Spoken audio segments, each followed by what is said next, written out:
It has a lot to do with that. How many know if you struggle with paying a light bill, phone bill, gas bill, telephone disconnect, and oh no, wrong space. How many know we definitely need money, right? Definitely need money. And so I know she's going to come do a great job because number one, I like the fact that money's getting ready to teach me how to get money.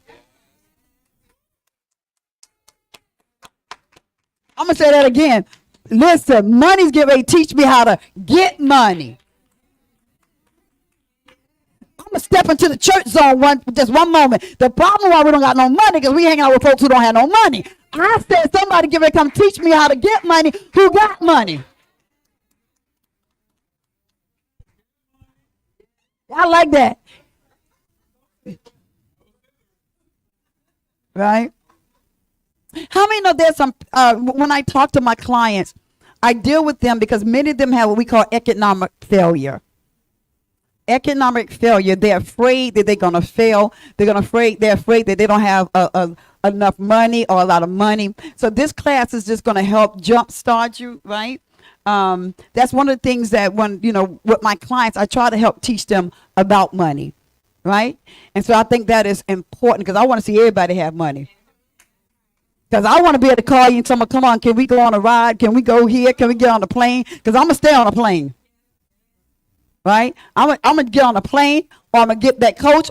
I love to travel. How many know you got to have money to travel? Right? So I'm excited about the next one. This one is more exciting to me.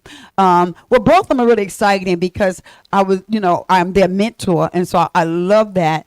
But this one right here. Whew. Yes, y'all. Yes. So if I see her go past her time, I'm a wheel her in. All right, guys, because she definitely would talk.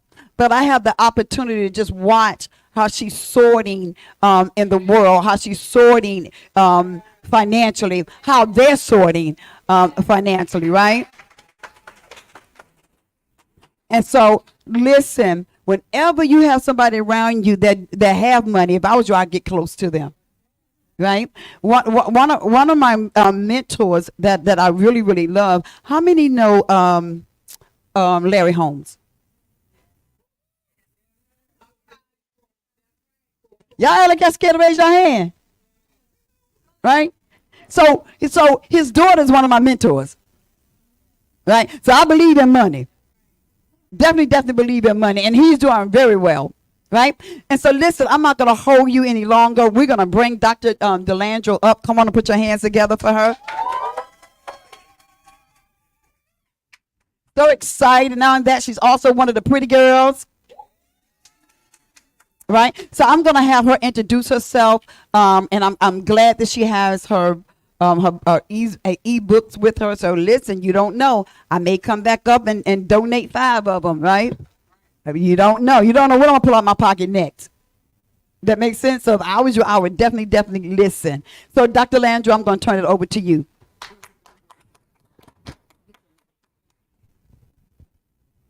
Well, good afternoon, everybody.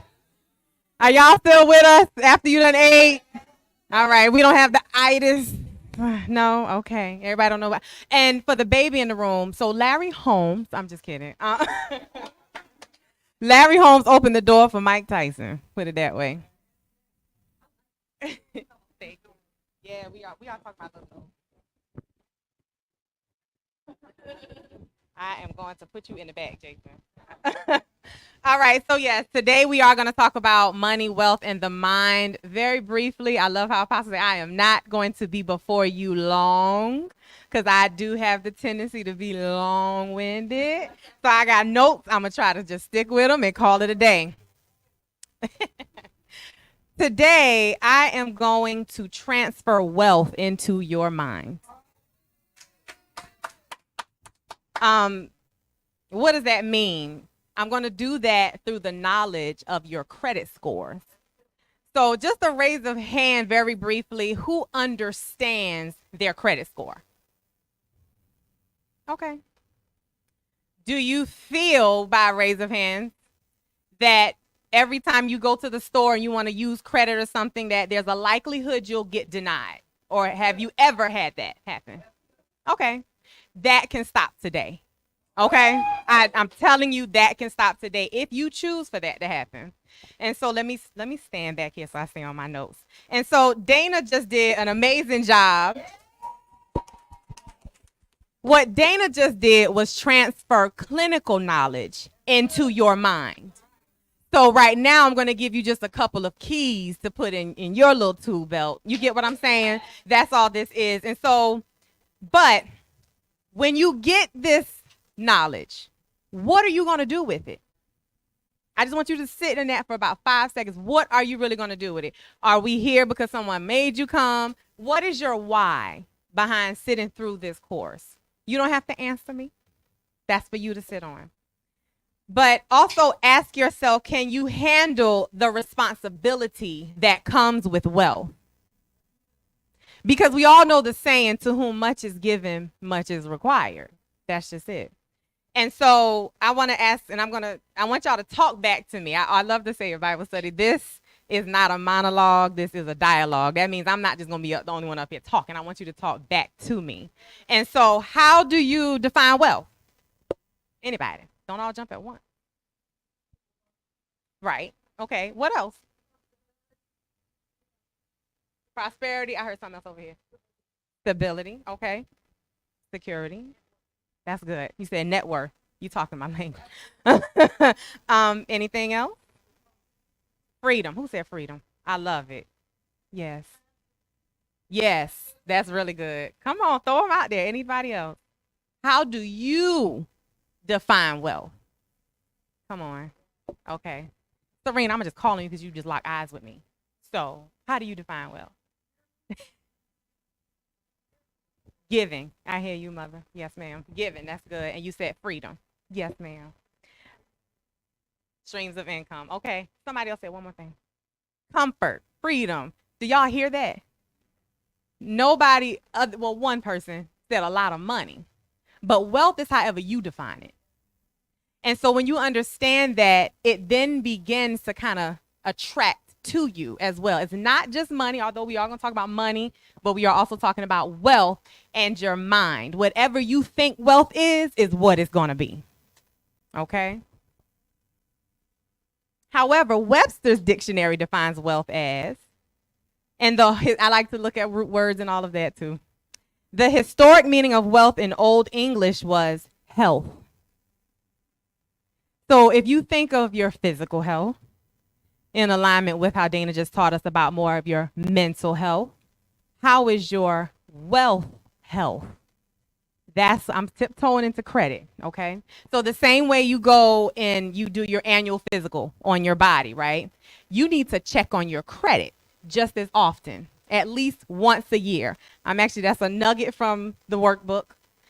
You have to check on your credit, the full report, at least once a year. I'm not even talking about score yet. That is like doing an annual physical on your finances. Okay? Everybody still with me? And I'm not going to be before you long. I'm really trying not. Because it's a lot. I'm sorry. Yes, ma'am. I forgot we had a whole slideshow. All right. Can you be trusted with a wealth transfer?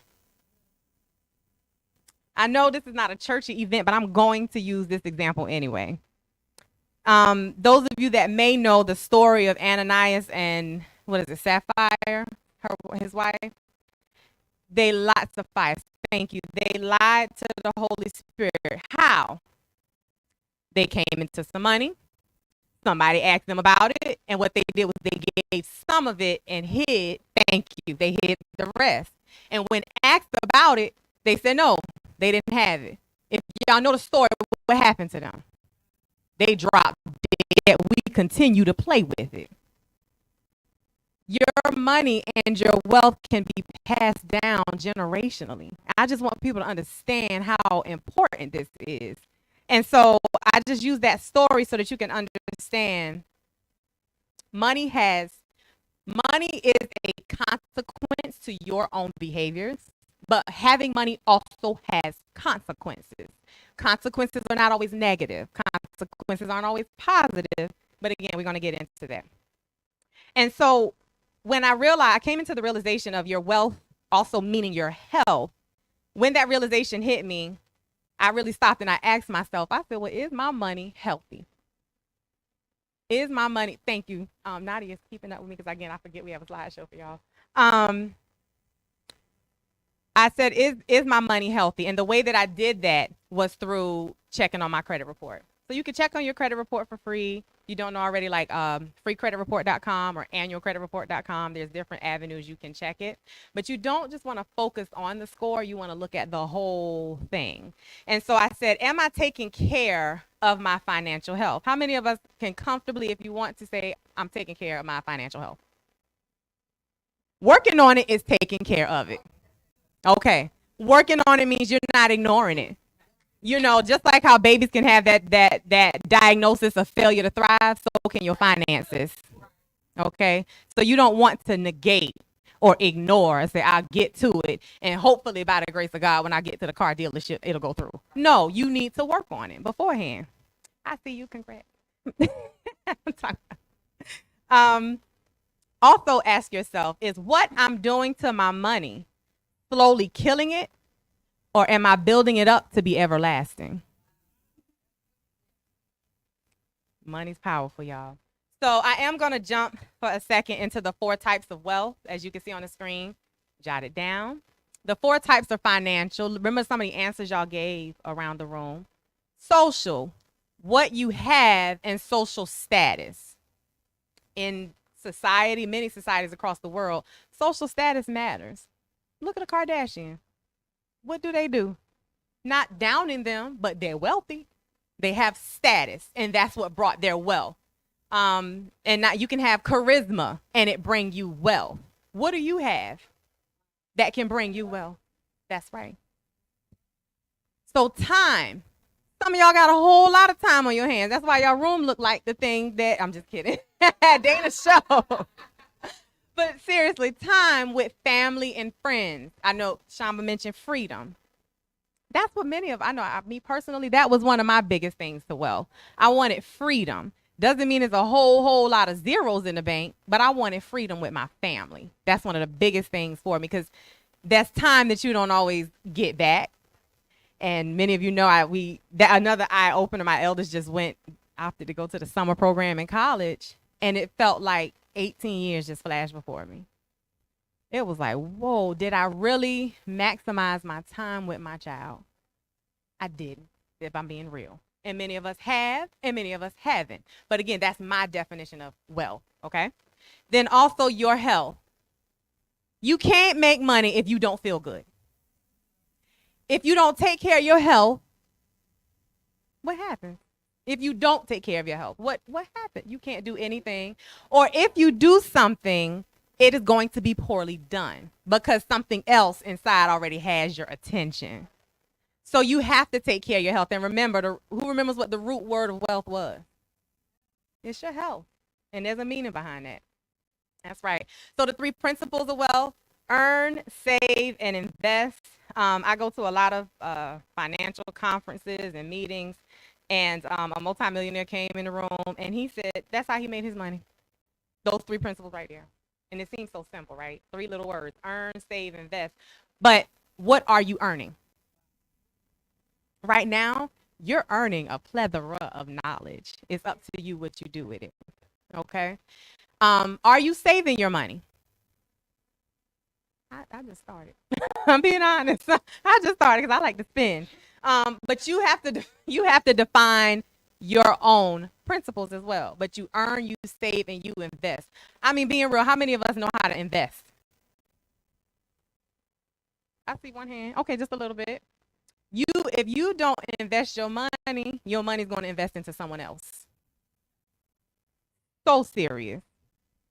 So you invest when you go to the gas station. You just help that family pay for their bills. You invest when you go to the hairdresser and I buy my wig. You invest in a company. You're investing in other things. Why can't you invest in yourself? That is so powerful. Nicole, you ain't had to laugh that hard. All right. Thank you. So I don't care how much people try to say, I'm not worried about money. That's a lie. I don't want to, I don't need too much money. That's a lie. I don't care if I got it today. I don't want, what is it? I'd rather have Jesus than silver and gold. I want both. Okay. I'm just saying. So if you're being honest with yourself, there's something all day. If it's not money that's on your mind, something regarding money is on your mind. We have over 50,000 thoughts per day that Dana mentioned. However, how many of those thoughts have the root of money in it? Most of them. Even if it's, I got to hurry up and I got to leave work quickly so I can go and get my child from daycare. You pay for daycare? You paying for the gas that's in that car? You get what I'm saying? You leaving work early, clocking out, maybe missing a few dollars, whatever it may be, but it's still tied to money. I'm just being real. So if you really realize how much much of our lives are impacted by money, you'll then be more responsible regarding the thoughts and your character of handling money. So if you look at the slide and you look at the two differences, money is on your mind. If you look at money, money responds to your spending habits. Money is earned. Money is also used as a source of power and influence. Look at who's trying to get back. I'm not going to be political, but look who's trying to get back in the White House. And I'm not saying he should or shouldn't. That's not my place. But what I'm saying is the man has money. Okay? But it's not necessarily that he bought it. Just knowing that he has a lot of money has been very powerful and influential for an entire political party. Let's be real. And also, money has negative and positive consequences, as I mentioned. But when you look at your credit, who sees some similarities there? You look at money is spending. Credit conveys your spending. Credit is the highlight of your own spending habits. It is also built versus money is earned. Credit is used as a source of power that increases your access to money. Credit is not money, but it's a door to money. Okay? Credit also moves when you do. If you don't, it's going to stay the same. Pretty simple, right?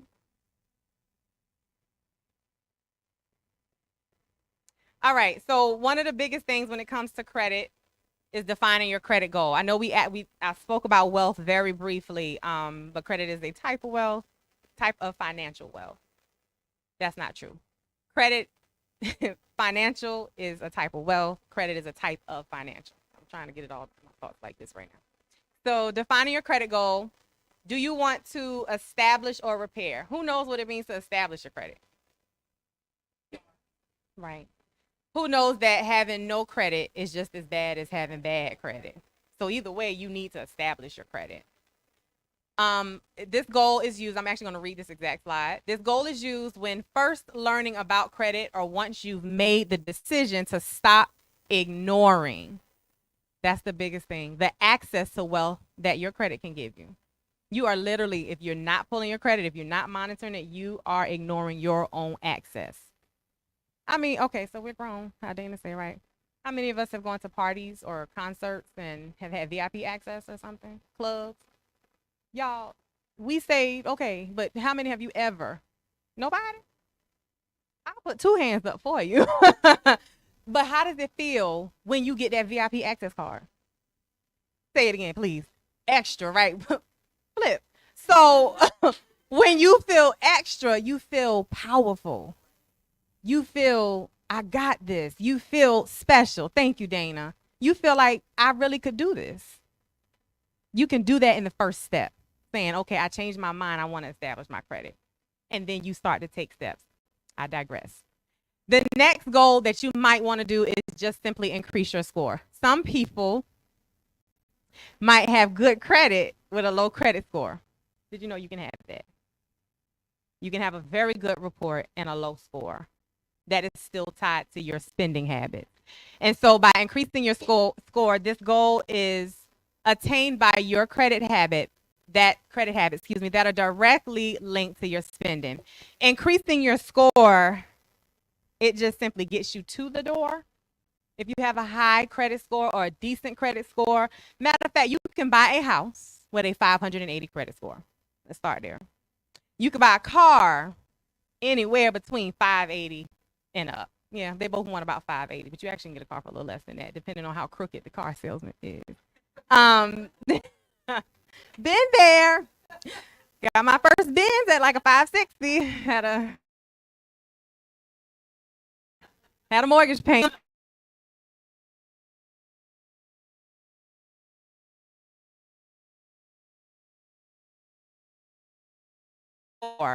That will benefit you and your pocket. Because again, 580, that means you have the highest interest rate. Talk about it. The highest. So when it comes to interest rates, I'm not getting into all of that today. But what happens with interest rates is you're really just pouring money into the bank's pocket. That's all it is. And you still pushing your bins and broke. So now I'm up here testifying. Can I testify for a second? Why you wave your hand?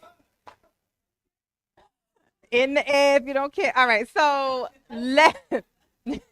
leverage, leveraging your credit. This is typically done once you have more knowledge behind your credit and the ability to control it. It is now used as a tool alongside time. Your credit can be used with time. It's like a bow and arrow. You can picture it. I don't have props, Dana. You think of a bow and arrow, right? I really should have bought like from Party City or something. But if you think of a bow and arrow, time is the bow. Your credit is the arrow. Right. Okay? So the two go hand in hand. You can work on your credit today, but give it a little time. Give it 30 days minimum. Give it 60 days. Even give yourself, when you're defining the goal, this is what I want. This is how long I'm going to take to work on it, right? So again, just kind of think of that bow and arrow, but literally, how do arrows go? They pew once they do take off, right? And remember, this is the momentum of the mind. You have to give that arrow the momentum to move, okay? All right. Thank you. So we're still on credit score, right? All right, we're gonna slowly shift into the money and the mind, not the baby. Um, he does. He gonna be wealthy. All right. So bad credit costs you. We just talked about that. Higher interest rates, denials. Each of those can lead to feelings of low self-esteem, inadequacy, low self-efficacy, frustration. Thank you. The thing is, those feelings are not true. They feel real, but they're not true. Your money shouldn't have control over your mind. It's an external factor. I don't know if y'all used to watch Desperate Housewives, but not the Housewives show in the bank. She was like, "You're a non-factor." That is a non-factor. Your feelings are real. No, let me. I guess counsel half a month. Your feelings are very real. Okay, they're valid, but they shouldn't direct you. They shouldn't dictate what you do. You feel it and move on. Not move on. Yeah. All right. So I want to jump. Going back to those feelings, I did mention that they aren't true, but you also haven't come into the realization of your own financial power. That's the bottom line, is you want that power to be back into your hand, not in the creditors, not at the credit card company, not at the car dealership, not at the mortgage brokers. You want that power because you want to be able to walk in and tell them what you want, not what they're going to give you. That's what happens too often. Thank you for that. But that is true. I'm only up here, not necessarily by chance, by grace, certain, but also because I put the work in. I remember those days sitting there, yes, broke, but also I didn't have a strategy. I didn't have a tool. I'm sitting there, but one thing I was consistent with was prayer. You do what works for you, but for me, it was prayer. But not only prayed, I believed. And I knew it was going to happen. I was like, this today is not what it's supposed to be. It's not going to stay like this. So again, you have to make that conscious decision to do the same thing for yourself. And once you change your mind, again, this little nugget I got from one of the multimillionaires, he said, and I don't mean little multimillionaire, there's like $10 million millionaires. And then there's like 2, 3, $400 million millionaires. I like to learn from them. I'm sorry. I'm not sorry. There's a difference. It's very. He said, once you change your mind, your credit will change. I'm going to say it one more time. Once you change your mind, your credit will change. And his name was Adam Smith. He's the author of The Wealth of the Nations. I don't just want American wealth. I want Jamaican wealth. I want European wealth. You know, I used to say all the time, I want to be a millionaire. I want to be a millionaire. I want to be a millionaire, right? And then one time I walked into the realization when we were in Jamaica. I was in Jamaica. Let it sit for a minute. I was. The currency is different. So if I have $5,000 for them, they over there counting that like $800,000. So I said, "Ooh, I need to shift what I'm asking for. I need to ask bigger." And again, it wasn't the cash. Also, when you remember, I asked, "What are you going to do with that wealth? What are you going to do with it when you get it?" I gave the money an assignment. It wasn't just, "Oh, I need the money in the bank so I could be happy with myself." Yes, April could be extremely selfish. I'm just, no, but can I be real? Okay. Extremely selfish. And when I say selfish, meaning at all costs, I'm getting this money. I could keep up with the quickest hustler. You can't tell, can you? But I could. I'm telling you, the slickest of mouths manipulate you right out that blue outfit and put mine on you. I'm just saying, Jason. I don't think y'all understand. Y'all not hearing me. I was 18 years old selling perfume bottles for $20 a bottle, and it was watered down. And I had repetitive customers. I know what's in me, okay? And so instead of saying, "Okay, let me hustle you," how can I help your people? How can I help others?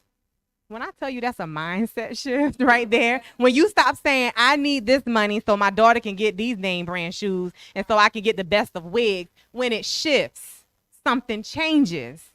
Something changes, okay? And so for me, again, I'm just up here testifying just a little bit so that I can help the next person, okay? So, and nor am I ashamed of anything I ever did. Bye. Bye. I'm being honest.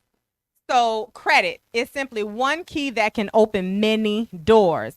In the financial realm, those that are spiritual, did y'all hear me? The financial realm, many investors practice the model that you own nothing, but you control everything.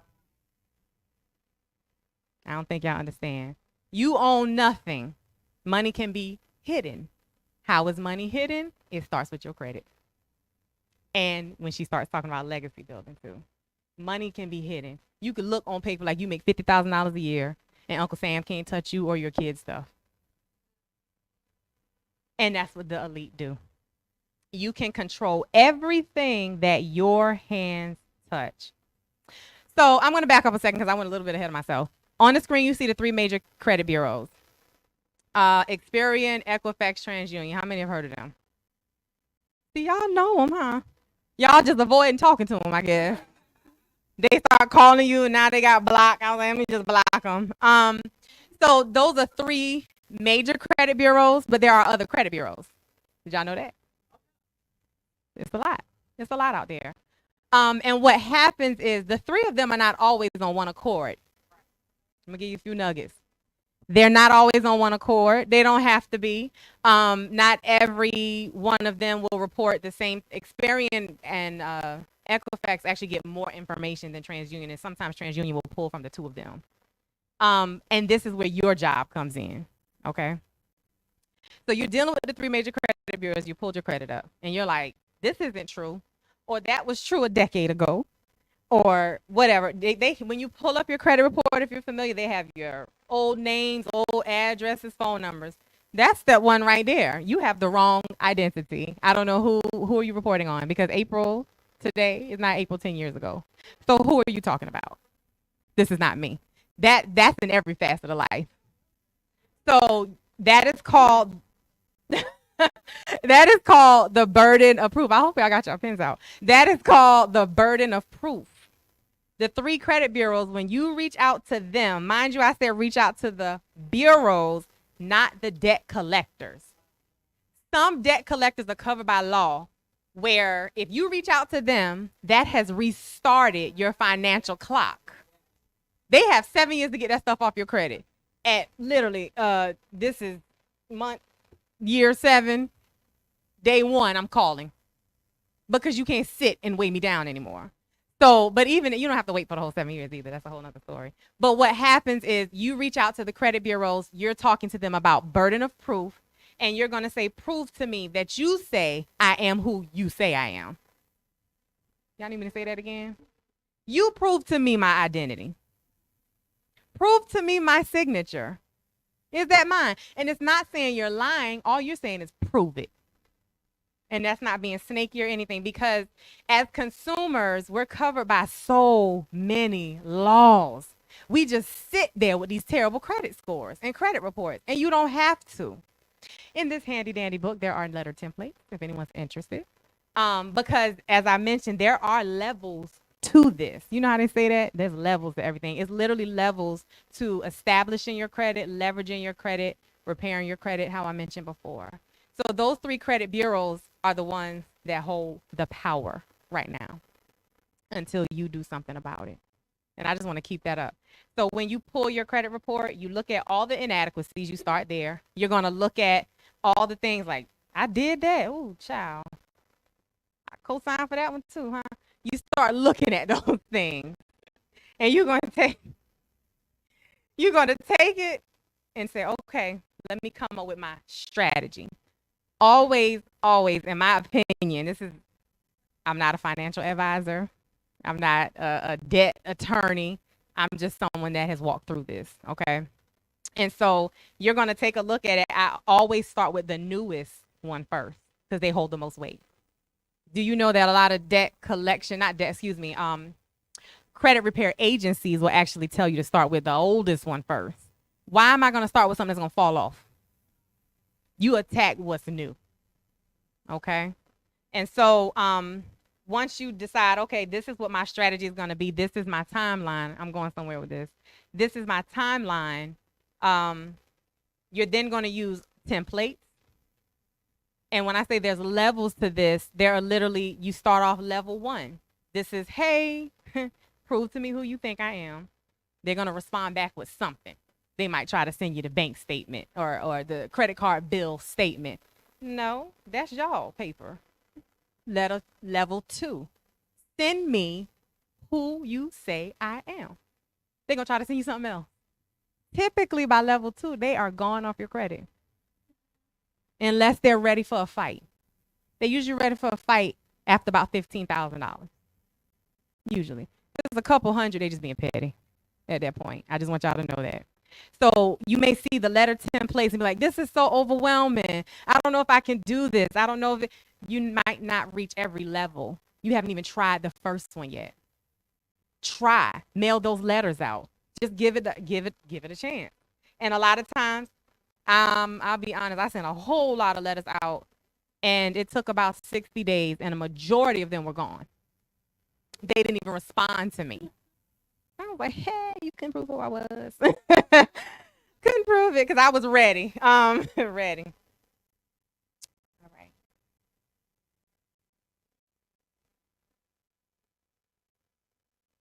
All right. So I did mention the burden of proof, and it becomes the Bureau's responsibility. What the biggest thing when it comes to the burden of proof, next slide, please. Thank you. The biggest, see, I told you I wasn't gonna be a bit long, but I had more to say. Okay, thank you. The burden of proof, you know how I came up here and I said, I'm gonna transfer knowledge into you, transfer the wealth into you. When you write the first letter, you are transferring the burden back onto the 3 credit bureaus. When I mailed those letters out, it was literally like, it was literally like an exhale, okay? And I just want to encourage you today to do the same if that's what you want, if that's something that you've been eyeballing, if that's a nice car that you want, if it's a store card, if it's higher. Me personally, I want to roll with the big dogs financially. You decide what you want to do financially. And so what happens with the mind, we know that our minds are always in motion, constantly going. That's why this conference is titled The Momentum of the Mind. But that's why I was here today, was to talk about your money in motion. I don't think y'all understand. So now I take that back. You do understand. I'm sorry. But your money in motion, your money can only move when you tell it to move. Your money can only do what you do with it. Yeah. Talk to me. Student debts are not going anywhere, but you still have power. Okay? Depending on your work industry, depending on how long you've been in the work industry. You have been with me for 2 years. You have 2 years canceled. Right there. 2 years canceled. But what happens with student debt, you have to put the work in and put your paperwork in and renew it every year. Again, it depends on your work industry. If you work for a nonprofit, if you work in a hospital or school setting, especially in an underprivileged, there's a plethora of places where you could work and you will start to get your student loans canceled. So for student loans you have, they designed it for you to pay them back over a 10-year period. But what happens is the public student loan forgiveness, I thank you for asking that, because a lot of us have been hit with that. The public student loan forgiveness, after the 120 months are passed, then your entire loan, your entire debt is canceled. But how do they know to cancel it if you didn't put your paperwork in? No, it's not going to melt away. You have to do, and I'm not getting on you. That's not me saying this is her. No. Okay. I'll tell y'all the strategy I use. Let me do that. So what I did do with that was I sat down one day and I looked at my resume to show, okay, do these jobs qualify for what they're saying qualifies to cancel my loan? And I went as far back as 2008. And I started calling every company and said, hi, can I get human resources? I'm about to send you the public student loan forgiveness form for you to fill out. By law, they have to complete it. Okay. And so I just looked at my resume, did it, and done. $180,000. Yeah. No, go ahead. No, y'all can ask questions. I want y'all to talk. Student loans are not in here. This is for disputing. Yeah. This is for disputing and also leveraging your credit. I'm sorry, and leveraging your credit score. Because the score, the biggest thing with the score is it's kind of the right here, right now. That is actually the quickest thing you can do. And I am going to go ahead and just give one tidbit. It's called the credit card trick. And I was talking with Prophet Sherelle about this, and she knew it already. I was like, you know what? What happens, you need a credit card to have a good credit score. Did you know that? Did you know you have to use that credit card to have a good credit score? Did you know that? Did you know that you have to pay that credit card in order to have a good credit score? I'm being honest. Okay. If you want to see your score increase, before I say that, let me do a disclaimer. Because somebody called me earlier this week that was using some of the principles and blamed me that they were broke. Because they had a credit card, but what they did, they came in with a strategy, but they paid off all their credit cards and said, I wanted to see my score jump up right away. And I don't have the money. And it's your fault. No, it's not. Give it 30 days minimum and see how your score jumps. I can't guarantee it's going to jump up 35 points. But if you pay your credit card off, I'm sure it's going to help your score. That's just it. But I get it. But nevertheless, they had only let 2 weeks go by. And also, I said there has to be something else holding that score down. Oh, well, I did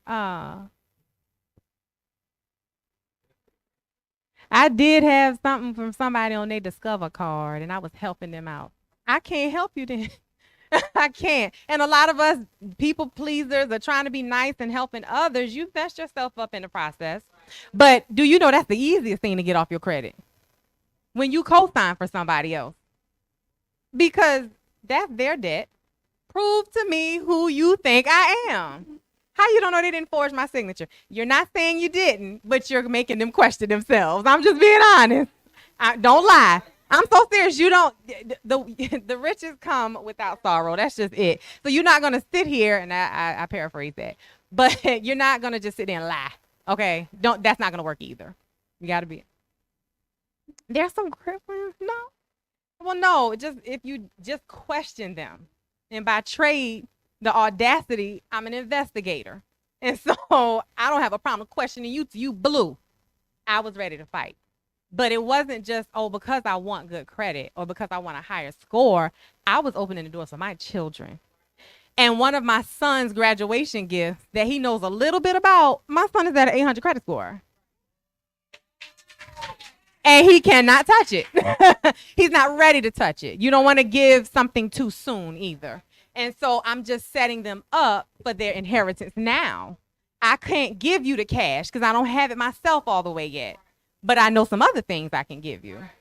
So denied is not my kid's portion. I'm not worried about that. But it doesn't have to be for yours either. You get what I'm saying?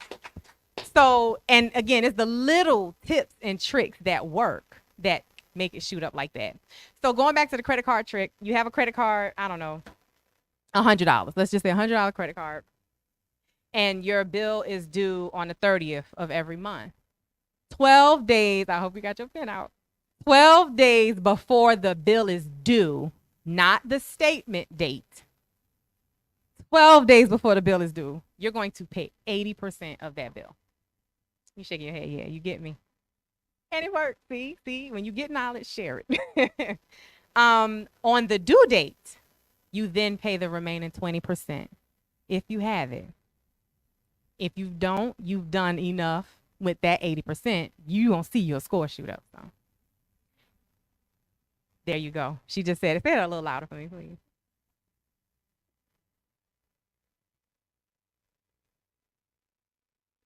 That's it. They have to report it twice to the credit bureau. It is on your, it's on your statement. It's on your statement. There's the date. The statement date is simply the date that they gave it to you. The due date is when the bill is actually due. Okay. So, and I stumbled across that accidentally because I wanted to rent a car and I wanted to use my credit card. But the credit card was like halfway maxed out. So, and I was like, okay. So I went and I made the payment so that just so I could use the card. And when we came back, it was for travel. When we came back, I had it. Thankfully, I just paid the whole credit card off. The next month, that's why I said give it 30 days, y'all. Just try to give it 30 days to start. The next month, my score shot up like 54 points, I think it was. It's either 34 or 54. I do have it. It was humongous. And I was like, whoa, what did I do? So again, putting work in, I look back at the bank, my transactions and things. And I said, well, I made the payment twice.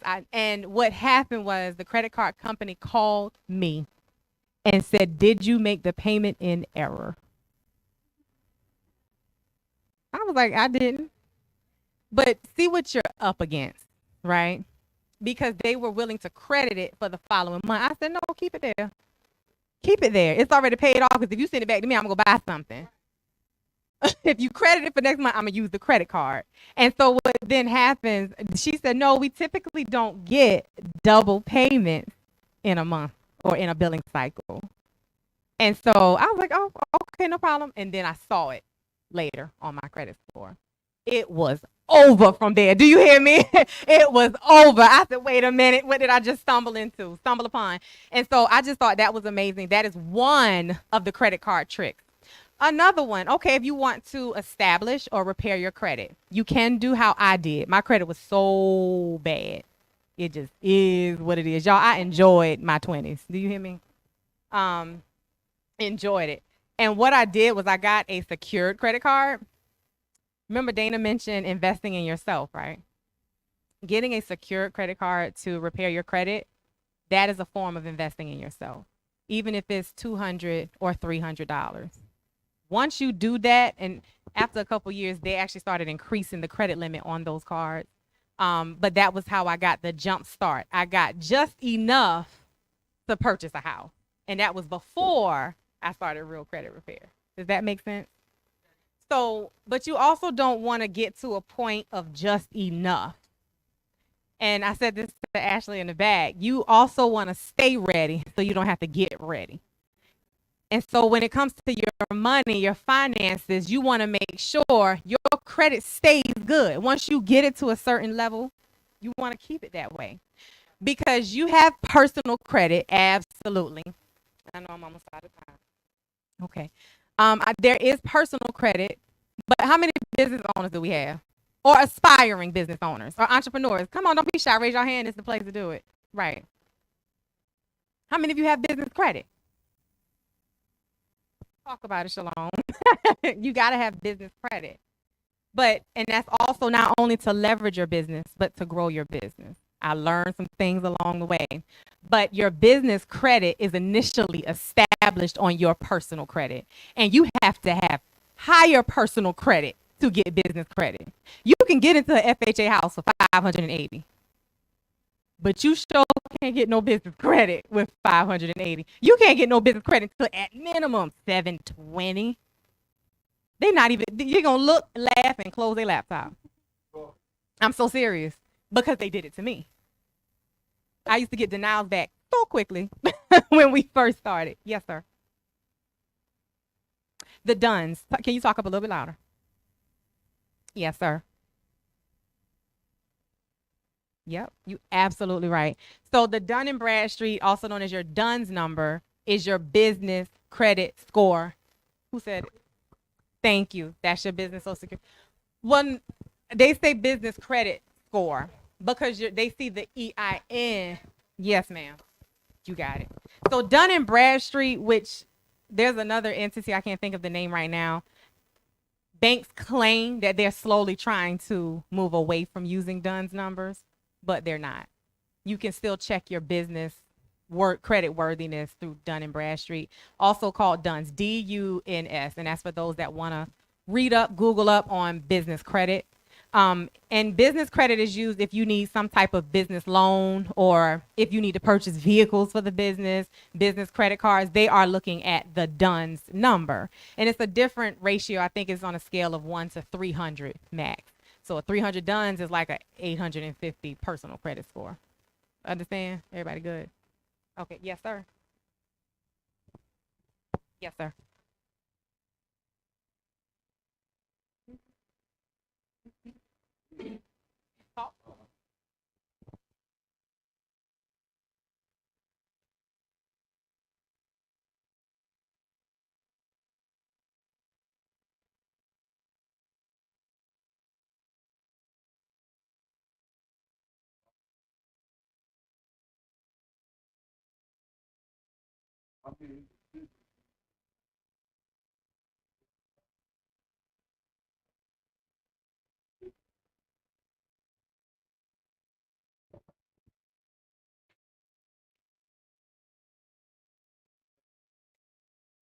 It's very legal. The use of the house will determine the ethics behind you doing it that way. And so I'm glad you asked that because I just asked it. Well, not I was talking about it yesterday. I was like, I want another house, but can Dell Saw buy it? No, they can't. They don't have the anyway. So, but yeah, I was just asking, can you do it? But in my situation, because it would be unethical. And but again, it depends on what they're using for. I'm not calling them unethical. But can it be done? Yes, to answer your question. However, it's just like co-signing. They still need a human being that's going to have the responsibility fall on them. So he bought that house and his company helped him out. That's really how that works. And the only difference is it's not necessarily FHA. There's different like banking options when it comes to that. Mm-hmm. Yeah. Mm-hmm. Yes, sir. Yeah. You don't have to have a board to do that. You can be an LLC, a legal entity with the income. There's a lot of verification that he had to go through in order to get the loan approved. So he provided some stuff. Do you get what I'm saying? But yes, you absolutely can buy a house using your business, but there's some It's a long process, actually, and it can be very challenging. Yes, sir. Yes, ma'am.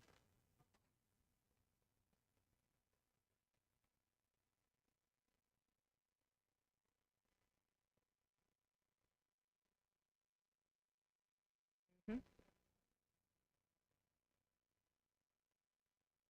So you're looking at, it's called Dun and Bradstreet. Me personally, I paid for mine to go on Dun and Bradstreet, because they're a whole corporation like the credit bureaus, but it's only for businesses. And so you go on Dun and Bradstreet official website and you just follow their prompts. That's it. Yeah, I put the EIN and everything, and it came up the same day that I had no business credit.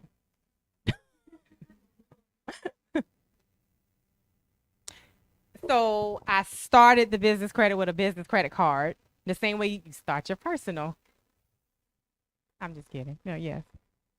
The same exact way with a business credit card.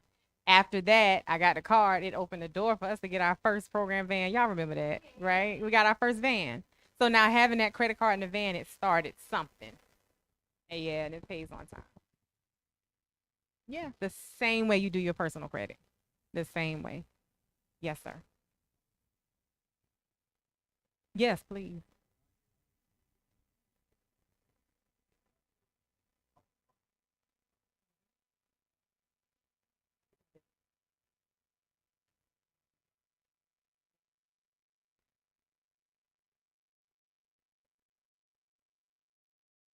The Uline credit account.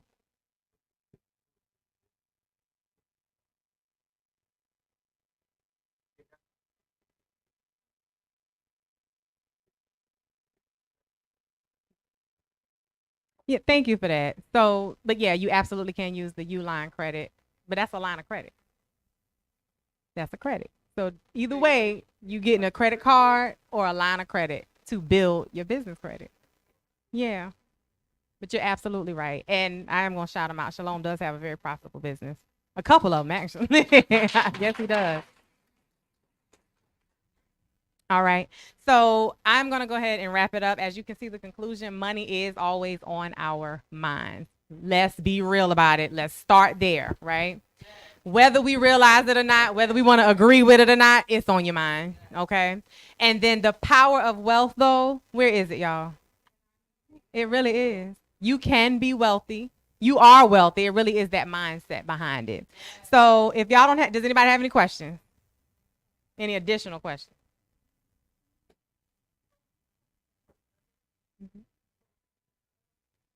Yes. So in the dispute letters, and again, I'm going to keep plugging it. I have a manual up here. I know you have one already. There is a manual up here.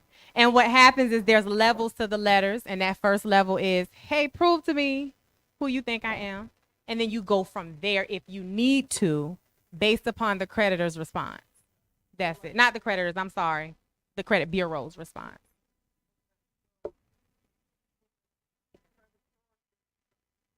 Yes. Yes. Did I not say that? I'm sorry. So, I highly recommend no contact. Once you've decided I'm going to fight, no contact with the creditors. Contact with the credit bureaus only. Because you don't know that one phone call done pulled you back into another 7 years. Okay. And so what we're going to do, we got to open up for questions and answers because I'm going to give away 5 of her books because y'all asking the questions that she has in her thing. Is that fair? Y'all fair? Have y'all enjoyed yourself so far? Awesome, right? And so I didn't want all the questions and answers to come out without me having the opportunity to make sure if we can do that. So I am going to donate to 4 of her revived credit. Can you tell them how much it is? Right? So somebody tell me about what was the name of the 3 credit bureaus? Oh, and that's a wrap. Come on, sweetie. Come on, stand up for me. All right, well, come on. You don't already have a copy, right? Oh, no, you got it. You got it, sweetheart. She already got one. Oh, isn't that nice? I like that. I like that. I like that. One of the things she told you not to do. How many can remember something she told you that not to do? What you got? Come on up here. Somebody been listening. Come on now. Now hold a minute now, all of Del Sauls. All right, do you want to ask 2 questions?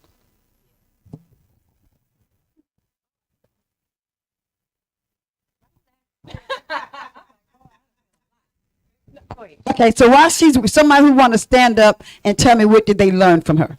Who's bold enough? But you got to come up here on the stage. Ooh, ooh. That's all right. Y'all took too long. Y'all took too long. Y'all moved too slow. Sit down. Ma'am, sit down.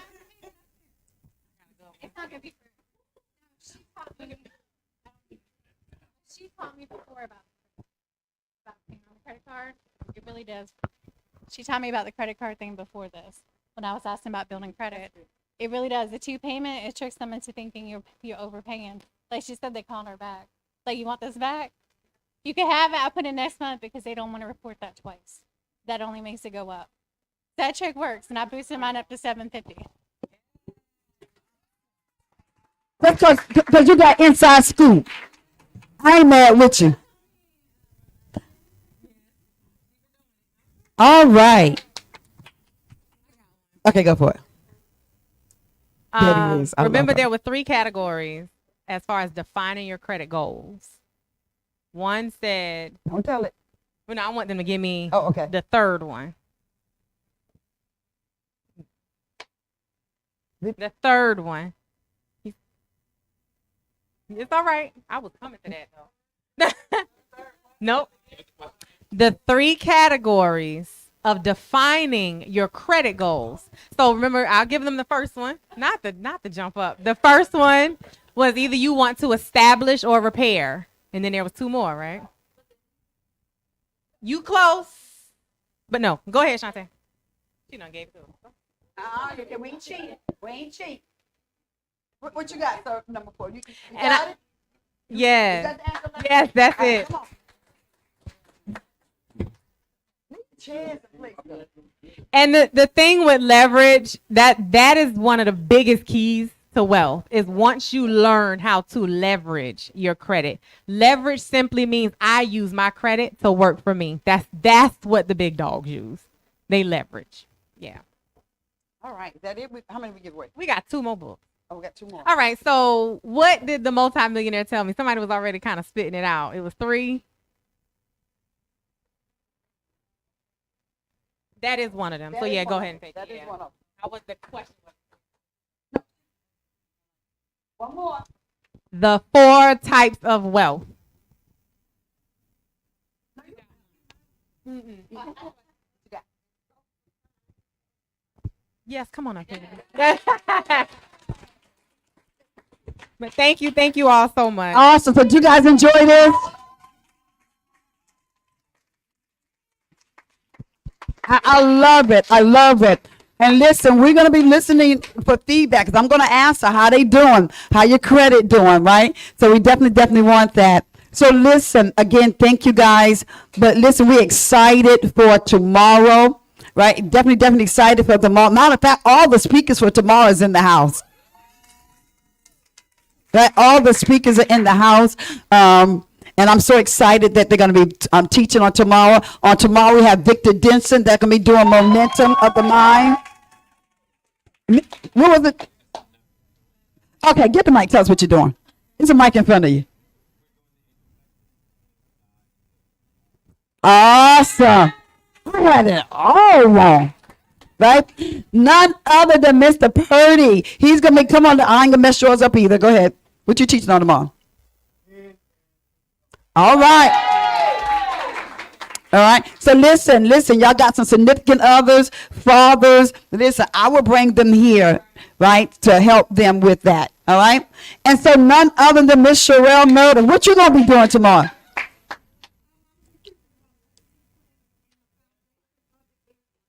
Awesome. Awesome. So we're super excited. Listen, I just want to say thank you guys for showing up. It meant a lot. It's showing us that your mental health matters to you as well. Right. And so because it mattered to you, it matters to us. All right. So we're going to be tracking you, seeing what's going on. Right. I will track you and find out what you're doing. All right. So listen, that's all that we have for today.